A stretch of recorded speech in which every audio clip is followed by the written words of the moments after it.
The film started out being a kind of audience response to another Lucy Maud Montgomery story, and because of the success of Anne of Green Gables and Anne of Green Gables the sequel, there's been a lot of audience demand in terms of finding another Montgomery property that would satisfy audiences' desires to the fact that we couldn't do another Anne. This story is based on a later Montgomery book, but really in the process has taken on a life of its own and has moved quite far away from where the original material was, and has really become something that is much more of a different journey than the original book described.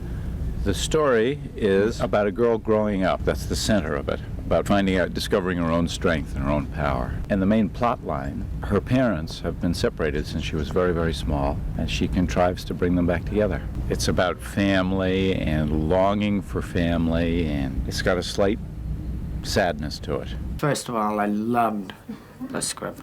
I mean, it is so romantic, so mysterious, so, you know, it's like out of those old English novels, you know, the Brontes and everything. It has that kind of feel to it. Because of being with Kevin twice and in reading it and him speaking to me about it, I wanted to do her because I felt she was very much the essence of what the script had, that there was a kind of magic here. The emotional landscape of the film is dark and brooding and very mysterious. It's dealing with elements that are unexplainable, but not in a ghost story type of way. It's being confronted by things that seem to be something other than what they are. It's being forced to make a decision between right and wrong, good and evil, when they're all flipped around. The things that are good on the surface should be the good people are really the bad people. Hepzibah, who's played by Colleen Dewhurst, is a mystic. It's a character in there that nobody really, each one will see it as from a different point of view. I probably feel that she's a woman that was born with what they call second sight in my grandmother's day, you know. So-and-so has second sight. So I'm assuming that she's one of those women that the veils lift enough for her to see a kind of eternity. The fact that she obviously even designates when she's going to leave this particular dream once she accomplishes. Obviously she had great affection for the mother and father of Jane and saw everything that was happening. And a woman without any sense of kind of that false morality. She accepted each one of those people in their roles, whether it seemed evil or not evil. And the most interesting line is, "I've been waiting for you." And the other is, "I've been watching you ever since." So child's been away for 12 years.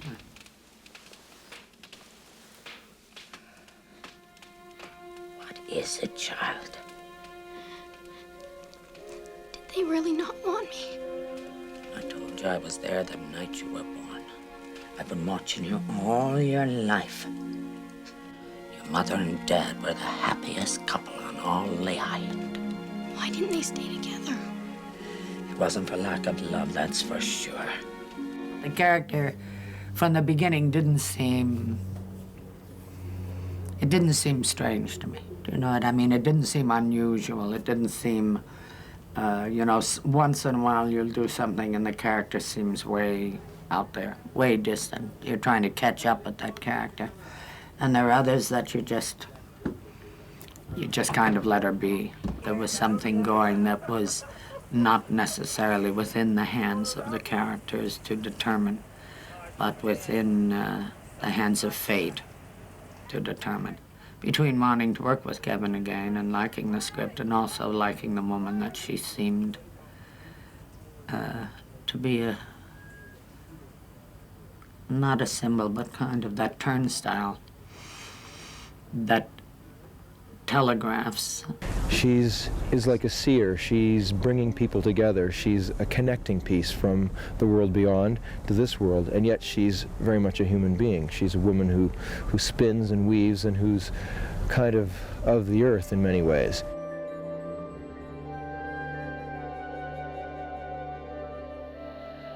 A film that is for the whole family.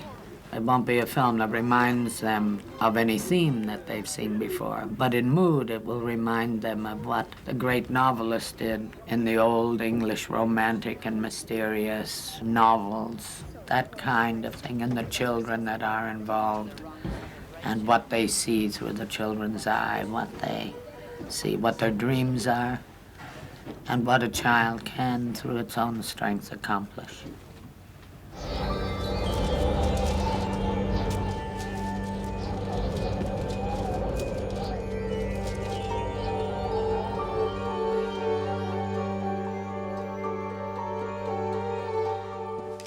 I think this film is a really good film because it's got all different levels. It's got the emotion in that, a lot of good characters, like really meaty characters with lots of feeling, and it's got all the locations put together into something, and it's got added on parts that weren't in the book.